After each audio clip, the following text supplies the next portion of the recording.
What is going on, everybody? Glad to see you guys again. This gym's proving ground, man. A lot happened.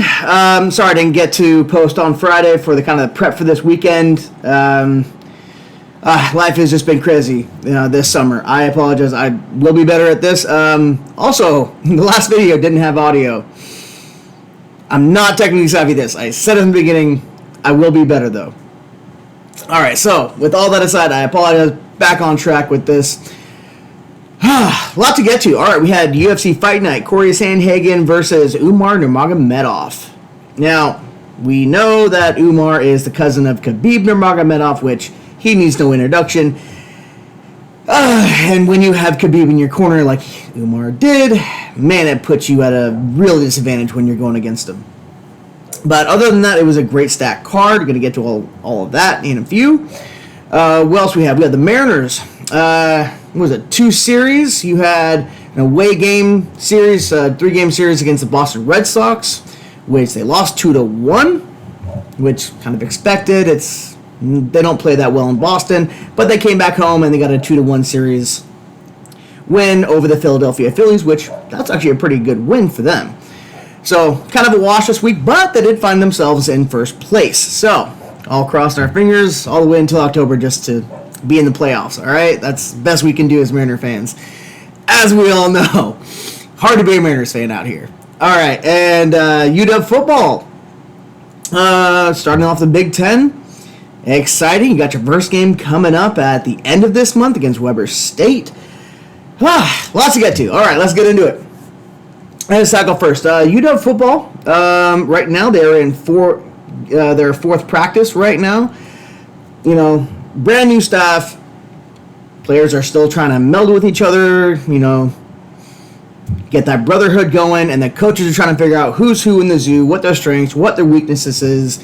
Maybe some guy might be better on defense if he's, offense right now. Who knows, right? It's all getting solidified. But the only thing that's solidified right now is the quarterback spot. With, of course, as expected, Will Rogers is the QB1, and then behind him is a true freshman, Damon Williams. So right now is kind of where it stands, and no injuries, so fingers crossed on that, or at least severe ones. You had safety or cornerback Cameron Fabiculaunen, very big player for us last year on the defense, so I'm really happy that he stayed. Other thing was that everyone got their Sugar Bowl rings and their Pac-12 rings, so that was cool. Got to see the picture of that. You can go on Twitter at the Go Huskies. Got all the pictures. It's pretty awesome. And right now, yeah, it's just getting to know each other throughout the process. Slow, but with the first game at the end of the month, I'm suspecting that in the next 2 weeks, they're going to have a pretty good depth chart coming out of who's who in the zoo. Maybe some guys are coming off injuries. They might see the true freshman. Who knows who's going to come out of that one. But exciting time, so look for that next 2 weeks. No big official visitors and no big commits yet. And nothing's happening right now in college football, but hey, sooner the season gets here, that can change on a dime. All right, let's go off to the Mariners, and let's kind of break down what happened this week. Man, it was kind of a rough one. They lost. What was that? 10-6? Oh no, it was 14-7. They really got their ass handed to them. That was a rough one, and I think Logan Gilbert kind of got taken to the woodshed a little bit, unfortunately, this week. Just kind of a rough, but coming out of Boston and you coming back to your nice peaceful home, you got the crowd behind you. Seemed like it was working out pretty well, and Brian Wu did not disappoint, throwing a nice gem, getting a 10-2 win on Friday. And then the Mariners, they got behind on Saturday, getting in a 5-0 deficit. But then, they conjured up some of that comeback kid magic and came back. Got the 6-5 win in extra innings. So, and hey, that was a walk-off by Mitch Haniger. Give it up for Mitchie. Nice. Bases loaded, took the walk-off, nice and easy. But Philly's not a bad team, and so they come back Sunday, and yeah, they got clobbered 6-0. But hey, I will take the 2-1 victory. Okay, off to UFC Fight Night. Corey Sanhagen versus Umar, and we all know this is a disadvantage, but he gave it his best shot. All right, let's get into it. Oh, man. So, some good prelims that happened. What you had is this, and watch out for this guy, all right? His name Joel Alvarez. Man, you know, I had no idea about this guy, but he's actually coming off a 1-year layoff, fixing some injuries, I think getting a knee surgery or something like that. And man, like they said, if you didn't know, now you know. Man, yeah, this guy is going to be a force to be reckoned with. He went against Elves Brenner, and man, he did not disappoint. Smooth fighter. He had Elvis just bouncing around, trying to move, get feints and all that, but Joel was just slowly stalking him. No wasted movement, smooth, efficient fighting. And Elvis has never actually been finished before. And you could kind of see leading up to it that this actually might be the time the guy gets finished. And man, in that third round, he did. He started stalking him, hitting him with those combos, got him wobbled a bit, and Joel got him in that tie clinch and just started dropping knees on him. Just one after another, just a couple of dozen of them. And then Brenner dropped down, kind of got in the fetal position. Alvarez kind of just kept swinging on him, and referee called it off right away. Impressive victory for that guy. He's going to see his name go up in the rankings real quick if he keeps fighting like that. And out of a place that doesn't get a lot of recognition in Spain. So that's a guy to be watching out for. Oh, okay. So let's move on to... before I do that, one woman's had to go. And when I was watching this fight, I actually picked this woman named Victoria Dudakova, and she was going against a woman named Sam Hughes. And looking at it, Victoria, she was actually the taller fighter. She was undefeated. She had a lot of momentum coming into this fight, but Sam was not going to be denied. She was up for this one. You kind of saw it. And she was in the ring going for that first round. Dudakova was actually hitting with some good shots, but Sam was just staying in the pocket, just coming at her. And, she might have lost that first round, but that second round and third round, she came back. She clawed her way back to that victory. So, sucks for Victoria. She did have a good fight, but, man, Sam just wanted it more. It just came out, and hats off to her. And she was a smaller fighter, but she was just determined. Good for her. So, Victoria Dudakova, not undefeated anymore, but still a force to be reckoned with. She gets some things cleaned up. Watch out. All right, now on to the main card. So, you have a really good woman fight.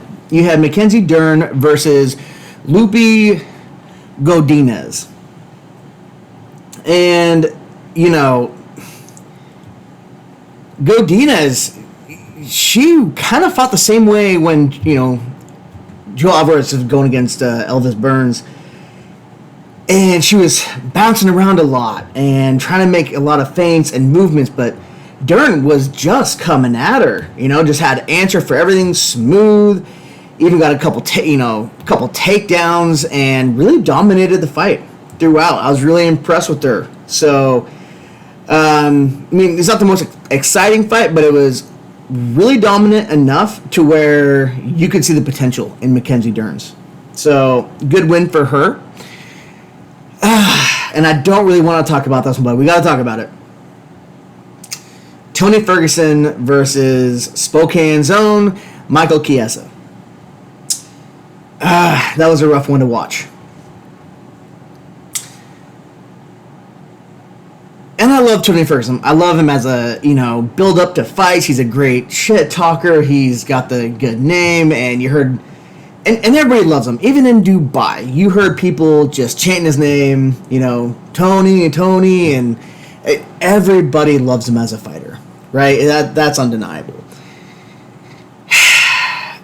And things were going all right for him in this, and he needed this fight. He was up for a contract, and if he lost this one, he'd be out. There's a lot riding on this one, but I just, Father Time is undefeated, and that's a sad fact of it. So, okay, all right. So how Tony and Michael Chiesa, they go through this fight, and it opens up pretty well, and Michael Chiesa is actually looking great at the stand-up, coming from where he was just a ground guy, really good jiu-jitsu, wasn't really known for a stand-up. See where he is now, it's kind of impressive. And they had a really good exchange to start off the round, and then Michael Chiesa shot on Tony Ferguson, and Tony Ferguson could not scramble enough, couldn't get him away, and it was really quick.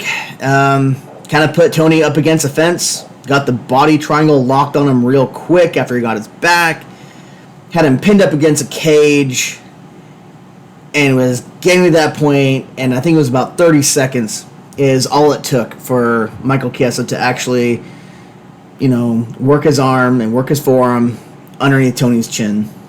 And that was it. And Tony tapped. It was unfortunate. It's really, really hard to watch that one. Seeing where Tony was, 5 years ago, seeing him at his peak, it's hard to watch. Father Time, man, he's going to make it a heartbreaker every time. And at the end of the fight, God bless him. Michael Chiesa, he was getting interviewed by Daniel Cormier, and he's saying, hey, thanks, guys. I just want to say this one thing, but this is Tony's time. This is his time. Give him the mic. Let him have the time for this one. He knew. He knew what he had just done and what Tony's fate was. And he got out there, made it maybe 20-second interview, maybe. And he said, all right, I got to get out. All right, thanks, guys. Thank you, but give this man his time. We love him. Give him all the time he needs. And El Kakoué came up, and he started saying, hey, guys, thanks. And then the chant started in the entire crowd in Abu Dhabi, and he just kind of soaked it all in, And who wouldn't? If that's kind of like your last fight in the UFC, and he said he doesn't want to fight for any other promotion, but the UFC kind of sealing the fate that that's probably your last fight, soak it all in as much as you can. For a hell of a career that he's had, he's earned that. And he took his gloves off, and Daniel's like, are you going to retire? And he's like, you know what? I'm going to put one glove down, and I'm going to take one glove with me. I'm going to have a conversation with my family, my wife, have a hard look at my future, and see if this is really it for me. Got to respect that. Got to respect that decision. I mean, I think you should kind of just, ride off in the sunset, become an announcer. Lots of guys, Paul Felder's done it. You got Cruz doing it. A lot of guys are doing that now. And they're fine. They're making good money doing it. They got contracts. And he'd be a great guy for it. But I think that was the end of Tony Ferguson, and be off of me and probably the millions of fans out there for you, man. Thank you. Thank you for all that you've given to the sport, all the amazing fight that you've had. We've loved watching you. And thank you. All right, now, let's go on to the next one. You had Marlon Chito Vera going against Davison Figueiredo, nicknamed Figgy. I thought this one would actually have a little bit more fireworks in it. Not really. Not the case. Kind of a slow fight. And you kind of predict that Marlon would slow fight. That's kind of how his pace is, because he's actually done a lot of 5-round fights. But in these 3-round fights, it's kind of hard for him to change up his habits. And he slow plays that first round. And from what Daniel Cormier and what a lot of fighters I've seen do is when they get those 5-round fights, they have a ton of them, they get into that mode of 5 rounds where, hey, you can take off the first and second round, kind of get the feel for it, get the range, all of that, right? Well, when you're in a 3-round fight, you don't have that much time. It goes by like that. And I think that really kind of did hurt him going through the fight, was slow playing that first round, and didn't really come out with his head on fire like he really should have. Should have came out explosive. But he kind of slow played it. Figgy did a great job of, getting takedowns, and picking his shots. He was moving. He was, going there all the time. But he just kind of outscored him on points for those first 2 rounds and just kind of took it. And yeah, there were fireworks onto that 3rd round, but Marlon just did not have enough.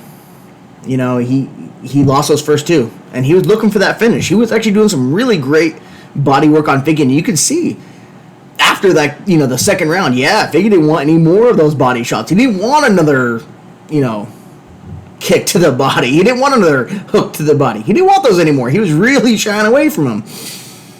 But those work in 5-round fights. When you can really take it to him, you got more time. But in 3 rounds, once you've lost the first 2, it's like, oh, crap, now you're really pressured, and you're like, I have to get this finish. And Figgy was not at that point. He wasn't ready to be finished. He still had a lot of fireworks on his side, and that's kind of how the fight ended. It was an exciting 3rd round going back and forth action, but he just didn't win by points. So that's how Figgy got the unanimous decision. Not exciting, but Marlon definitely needs to start coming out with these 3-round fights with his head on fire. Because if he fights now in 3-round fights, how he fought in that 3rd round, he'd win a hell of a lot more fights. He's still exciting. He just needs to come out a lot more aggressive. And when he starts doing that, that's when he'll start getting back into those, 5-round fights, the big money fights, the headliners, and that's when he can kind of go back to that slow play it in the beginning and work those body shots. All right, so off to the next, and this one was actually one of the things I am excited for, and I love this guy. Sharma Magomedov, man, the one-eyed pirate, man. It's just he's got that assassin look to him, right? And they're actually saying that in the commentary. I heard Daniel Cormier and one of the other announcers saying that he's actually got pitched, or he's actually starring in a movie where he's like a carpet cleaning guy, but he's also a villain. And it's like, you know what? I can see that, of him being just a regular average guy, but he's also an assassin on the side. He's just got that look about him, right? Just complete badass. So you had Sharma Magomedov versus Michael Oleksiejczuk. And this is a really good fight. And I picked Sharma to win this fight, but man, I got kind of scared in the beginning because Oleg, he hit him with a left and dropped Sharma. And I mean dropped him hard. Pushed him back against the fence, and Sharma had to work back from that one. I was like, Sharma's in for it on this one. And he was. This was actually a really true test for Sharma, especially with it being on a 3-week notice nonetheless. That's actually more impressive. And this guy, Michael Oleg, he's no joke. He is a pressure guy. He is got a tough chin. He is ready to go. But Sharma, throughout the fight, all 3 rounds, he was just on point all the time. He would just throw the combinations. He had so many more weapons than Oleg did. Oleg is, he'll come, keep pressuring you, and he's got his hands, right, and he's got movement. But as far as elbows, leg kicks, body kicks, head kicks, front kicks, that's not in his wheelhouse. It's not to say that's not successful, but it's just not his game. But Sharma, man, he just had so many weapons. I mean, it was almost kind of like watching a Russian smaller version of John Jones, because he would actually throw those elbow jabs, right? Like, just out quick like that. And he did it, and he'd land them. And, Michael just didn't have an answer for him. And it was just kind of an amazing thing to watch, all 3 rounds. And even in the 3rd round, you're starting to see Sharma starting to come into his own, where he's getting his confidence. And he's actually taunting guys. Like, he was like doing this, like, what? I was like, you're getting too cute, but I like it. Just don't get knocked out. But I love this. I love the confidence, and I love the showmanship. And he kind of used that all the way throughout the fight and got the decision victory dominantly. Great fight for him. Can't say enough about Sharma. I can't wait for his next fight. Hopefully he gets a little bit more layoff time, and hopefully we can see a finish his next time. But if he keeps fighting like that, he's going to be getting finishes, and he's going to get even higher up ranking, and he's going to get a headliner here soon. Love that guy. All right, so let's go to the headliner. Corey Sanhagen versus the cousin of Khabib, Umar Nurmagomedov. And coincidentally, and maybe this is kind of how it's been going the last few times I've been watching the UFC Fight Nights and the pay-per-views, seems like the lower cards and some of the prelims are actually more exciting than the headliners. You know, it's either the headliners lasting 30 seconds, it's not exciting, or it's just a 5-round fight of just scoring points. And unfortunately, we got the latter. All right, so kind of came into this fight and you're knowing who Corey Sanhagen is. If you've been watching UFC a lot, you know he's a great kickboxer. He's got a lot of weapons, and he's a real great stand-up fighter. And you had Umar's cousin. You know what his number one thing is. It's ground, right? But one thing that separates Umar from Khabib is these younger fighters out of Dagestan, they're a lot better striking than Khabib ever was, right? But how this fight went down, you can see that Corey was the better striker. But he was so kind of cautious of wanting to not getting taken down by Umar that he was kind of staying on the outside, trying to land points and trying to throw out weapons. But he just never got close enough to land the big shots and really rock Umar. And what you saw throughout the fight was Umar would, at the 30 to 40 second left in the rounds, right at the tail end of the rounds, it'd be a close fight all the way up until that point, and then Umar would shoot in, get the takedown, got the round, right? Score the points, get the decision for the round. And that's really how it broke down. Corey did a lot of great stuff. He was very active. He was lots of volume, but you just didn't see a lot of effect on Umar. He kind of ate every shot, but again, Corey really couldn't throw out everything that he wanted because the fact is like, I don't want to get taken down. But I'll say this about Corey. He has elevated his ground game. Umar did try to take him down and did take him down, I think 5-6 times by the fourth round, but man, he stuffed a lot of them. And the times he did get on the ground, Corey would actually roll with him and actually get out of it and stand right back up. And you saw a little bit of loss of confidence, frustration more like it, out of Umar, because you'd get up and stand up and he'd just shaking his head like, not again, I gotta do him again. Like, you're just kind of trying to shake it off. All right, gotta keep going. And so Corey, hats off to him, man, for actually kind of neutralizing the ground game. As far as dominant ground game, he really wasn't in trouble that much.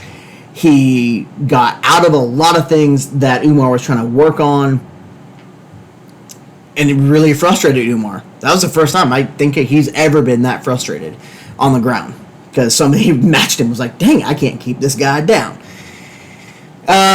But other than that, it was a points game affair, not an exciting fight. Yes, Umar did get the decision. Yes, he is still undefeated. Just unfortunately, he did not get the excitement. Just isn't there for him. And hopefully maybe he gets on the shot, maybe get a knockout. Would kind of get him some more excitement, a little bit more fan base. But from what we're seeing right now, is like, yep, it's ground game. If you go against a real striker, it's just going to be ground. Last 40 seconds, I'm just going to win the round. And so that's kind of how that broke down. But overall, an amazing card. Heart goes out to Tony Ferguson. Hope to see him again as an announcer, something in an MMA capacity somewhere. Because I love seeing the guy. He's a fun guy, and he knows the game very well, in and out. Just wish he could have gotten that, that real title and had more of a title run than he did. But hey, hats off to him. Hell of a career, and can't wait to see what's coming for him next. So, all right, guys, that is it for me.